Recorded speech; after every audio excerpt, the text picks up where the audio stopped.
Welcome to my channel set tax சேனலுக்கு உங்களை அன்புடன் வரவேற்கிறேன். இன்னைய வீடியோ வந்து பார்த்திங்கன்னா ஒர்க்கிங் டே ரொட்டீன் vlog தான். 5 AM to 5 PM.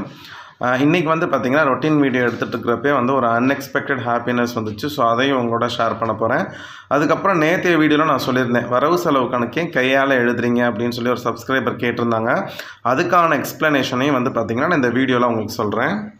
இந்த ஒர்க்கிங் டே ரொட்டீன் vlog எடுத்துகிட்ருக்கிறப்பையும் வந்து பார்த்திங்கன்னா ஒரு அன்எக்ஸ்பெக்டட் ஹாப்பினஸ். அது என்னைக்காவது தான் ரொம்ப நடக்கும். அதுவும் வந்து டீச்சிங் ப்ரொஃபஷனில் இருக்கிறவங்களுக்கு நடந்துச்சுன்னா அந்த சந்தோஷம் தாங்கவே முடியாது. வாங்க அது தெரிஞ்சுக்கிறதுக்கு வீடியோவை கண்டினியூஸாக பாருங்கள். இன்றைக்கி எப்போதும் போல் மார்னிங் 4:45க்கெலாம் எழுந்திரிச்சு வேலையை ஸ்டார்ட் பண்ணியாச்சு. இன்றைக்கி வந்து பார்த்திங்கன்னா ஆக்சுவலாக வந்து சாம்பார், அவரைக்காய் ஃப்ரை இதுதான் வந்து பிளானில் இருந்துச்சு. ஸோ அதனால் அவரைக்காய்லாம் வந்து நைட்டே கட் பண்ணி வச்சுட்டாங்க. அப்போ தான் வந்து காலையில் சீக்கிரமாக எழுந்திரிச்சு செய்ய முடியும். தேவைப்படக்கூடிய காய்கறியெல்லாம் வந்து முன்னாடியே வெட்டிடணும். சில காய்கறி வந்து வெட்டி வைக்க முடியாது. இப்போ உருளைக்கிழங்குனா அன்றைக்கி காலையில் தான் வெட்டுவோம். இப்போ அவரைக்காலம் டைம் எடுக்கும். ஸோ அதனால் அதெல்லாம் முன்னாடியே வந்து வெட்டி வச்சதுனால காலைல எந்திரிச்ச கையோடு வந்து காஃபி கூட குடிக்காமல் டக்குன்னு அதெல்லாம் அடுப்பில் ஏற்றிடணும். ஏன்னா ஏற்றியது வெந்துட்டுருக்க சமயம் காஃபி நம்ம குடிச்சிக்கலான்ட்டு. ரைஸும் ஒரு சைடு ரெடி ஆகிட்டுருக்கு. 3 பர்னர் கேஸ் இருக்கிறதுனால கொஞ்சம் வேலை எங்களுக்கு சீக்கிரமாக முடியுது. இல்லைனா வந்து கஷ்டமாக தான் இருக்கும்.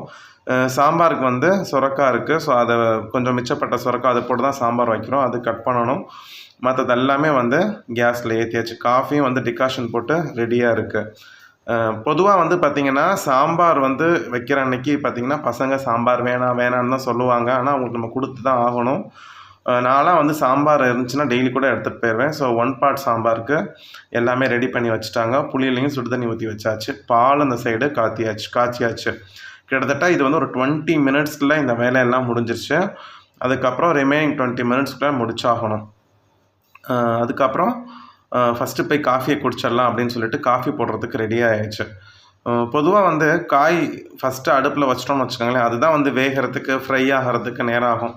அதனால் அதை ஃபஸ்ட்டு ஏற்றுனதுக்கு அப்புறம் தான் வந்து காஃபியே குடிப்போம். டிகாஷன் வந்து சில சமயம் நைட்டே போட்டு வச்சுருவாங்க. சில சமயம் மறந்துட்டால் காலையில் தான் எந்திரிச்சு போடுற மாதிரி இருக்கும். இந்த குழம்பு காயை மட்டும் நறுக்கிட்டு டக்குன்னு வேலையை வந்து சீக்கிரமாக முடிச்சிட வேண்டியதான். மோஸ்ட்லி வந்து பார்த்திங்கன்னா ஒரு 5 o'clock ஸ்டார்ட் பண்ணுவோம். 5:45க்குள்ளே முடிச்சிடணும். இதுதான் வந்து எய்மாக இருக்கும் மார்னிங் டைமில். ஏன்னா 5:45க்கு முடிஞ்சிருச்சுன்னு வச்சுக்கோங்களேன், நான் வந்து ஒரு 15 minutesல குளிச்சுட்டு கிளம்பிடுவேன்.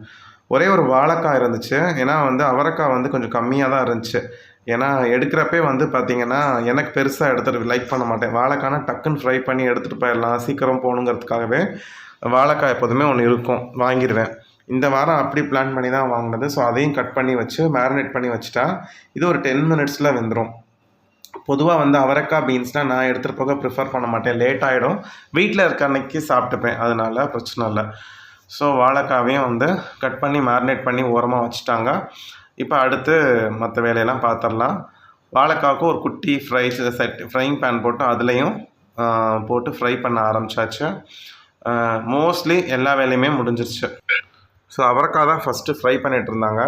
நான் தான் சரி வாழைக்காய் எனக்கு எடுத்துகிட்டு போகணும், சீக்கிரம் கிளம்பணும் அப்படிங்கிறதுனால அதை கொஞ்சம் இறக்கிட்டு வாழைக்காவை ஃப்ரை பண்ண ஆரம்பித்தோம். இது ஒரு 15 minutesல ரெடி ஆகிடுச்சு. அதுக்கப்புறம் வந்து பார்த்திங்கன்னா ரைஸும் குக்கரில் சாம்பாரும் அதுவும் ரெடி ஆகிடுச்சு. அந்த அவரைக்காவை அவங்க எடுத்து போட்டு அவங்க ரெடி பண்ண ஆரம்பிச்சிட்டாங்க. ஸோ நான் அப்படியே வாழைக்காவை பேக் பண்ணி வச்சுட்டு கிளம்ப ஆரம்பிச்சிட்டேன். ஸோ அவரைக்காவுமே ரெடி ஆகிடும் அப்படின்னு சொன்னாங்க.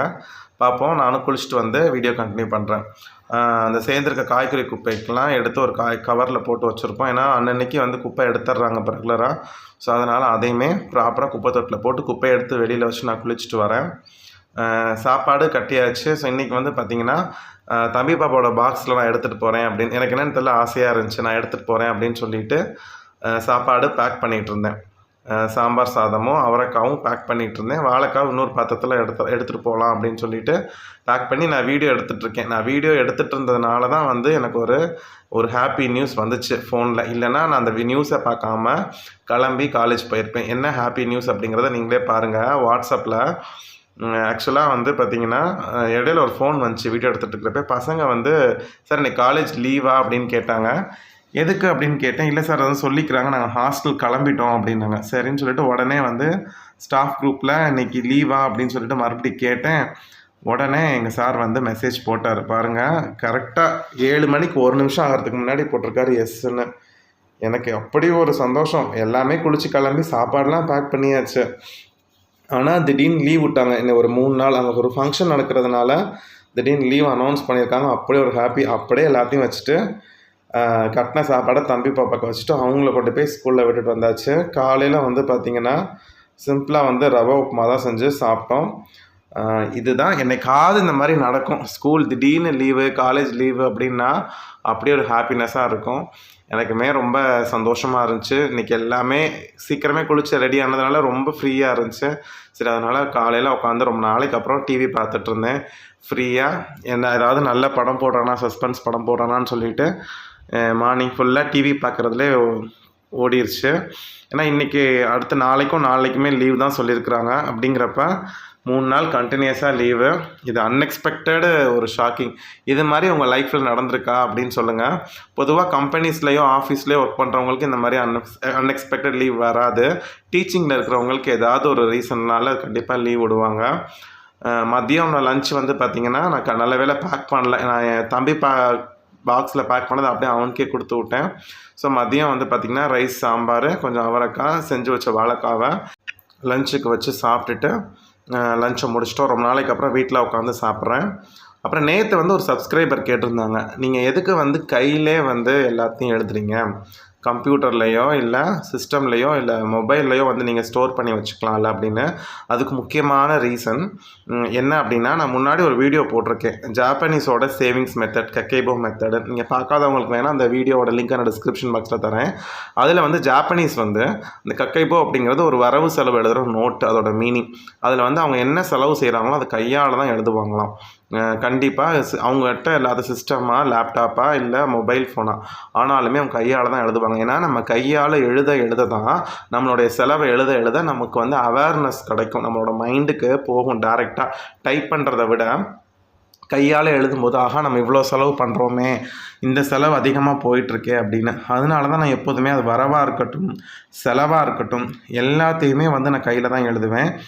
பட்ஜெட் இல்லாமல் நான் செய்யக்கூடிய எக்ஸ்ட்ரா செலவு கூட வந்து பார்த்திங்கன்னா நான் சைடில் எழுதி வச்சுருப்பேன். ஏன்னா நான் செலவு பண்ணுறோம், ₹1 இருந்தாலும் சரி, ₹2 இருந்தாலும் சரி, 10,000 இருந்தாலும் சரி, கையால் நம்ம எழுதும்போது தான் நமக்கு வந்து ஒரு மனசுக்கு வந்து ஓகே நம்ம ப்ராப்பராக போயிட்டுருக்கோமா, இல்லை கரெக்டாக செலவு பண்ணிகிட்ருக்கோமா, இல்லை வந்து அதிகமாக செலவு பண்ணுறோமா அப்படிங்கிறது தெரியும். நீங்கள் வந்து கார்டு மூலமாக ஸ்வைப் பண்ணி பொருளை வாங்குறப்பையோ இல்லை நீங்கள் ஆன்லைனில் எல்லாத்தையும் நீங்கள் சேவ் பண்ணி வைக்கிறப்பையோ அந்த அவேர்னஸ் கிடைக்காது. கையால் பணத்தை எடுத்து செலவு பண்ணும் பொழுதும் கையால் எழுதும் போது தான் அந்த அவேர்னஸ் கிடைக்கும். அந்த ரீசனால் தான் நான் இப்படி கையால் எழுதுகிறேன். அதுக்கப்புறம் இப்போ நாங்கள் ஈவினிங் வந்து 3 days லீவ் விட்டுருக்கிறதுனால கொஞ்சம் ஊருக்கு கிளம்புறோம். ஸோ அதனால் ஊருக்கு போகிறப்ப அவங்க கேட்டிருந்தாங்க இன்லாஸ் வீட்டில் கொஞ்சம் என்ன ஸ்நாக்ஸ் வேணும்னு. அவங்களுக்கு பிடிச்ச அந்த பேக்கரி பிஸ்கெட்டும் கொஞ்சம் வடாமும் வந்து வாங்கிட்டு போகிறோம். இந்த வத்தல் வந்து அவங்க எல்லாருக்குமே பிடிக்கும், அது அங்கே கிடைக்க மாட்டேங்குது. ஸோ அதனால் இங்கேயே கொஞ்சம் வாங்கிட்டு இதையுமே பேக் பண்ணி வச்சுட்டு இப்போ கிளம்பணும். பசங்களுக்கும் இன்றைக்கி ஸ்கூல் முடிஞ்சு வந்த கையோட கிளம்பிடுவோம். நாளைக்கு வந்து எனக்கு கொஞ்சம் ஒர்க் இருக்கிறதுனால நைட்டாக போய் கிளம்பிடலாம் அப்படின்னு சொல்லிட்டு ஈவினிங் ஸ்நாக்ஸ் காஃபியெல்லாம் குடிச்சிட்டு, இன்றைக்கி எனக்கு ட்ராவல் இல்லாதங்கிறதுனால ஈவினிங் ட்ராவல் பெருசாக தெரில, பஸ் ஏறிட்டோம்.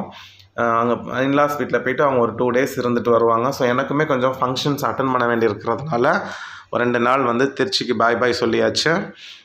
ஸோ அதனால் நாளைக்கு வீடியோ வந்து நான் எடுத்து வச்சுருக்கேன். முடிஞ்சுன்னா நான் கண்டிப்பாக அதை உங்களுக்கு அப்லோட் பண்ணி விட்டுறேன் ஃப்ரெண்ட்ஸ். இந்த வீடியோ உங்களுக்கு பிடிச்சிருக்குன்னு நான் நம்புகிறேன். இன்றைக்கி நடந்த ஹாப்பினஸ் வந்து உண்மைக்கு எனக்கு சந்தோஷமாக இருக்குது. பாருங்கள், எத்தனை தடவை நானும் சொல்லிட்டேன், இதெல்லாம் அன்எக்ஸ்பெக்டடாக நடக்கிறது. அதை நினச்சிட்டே தான் பேசிகிட்டே தான் இருந்தோம். இந்த மாதிரி திடீர்னு லீவ் கிடைக்கிறது எவ்வளோ சந்தோஷமாக இருக்குதுன்னு சொல்லிட்டு. ஸோ அந்த சந்தோஷத்தோடு தான் இப்போ நாங்கள் ஊருக்கு போயிட்டுருக்கோம் ஃப்ரெண்ட்ஸ். அடுத்த ஒரு நல்ல வீடியோவில் உங்கள் எல்லாரையும் பார்க்குறேன். அது வரைக்கும் பை ஃப்ரெண்ட்ஸ்.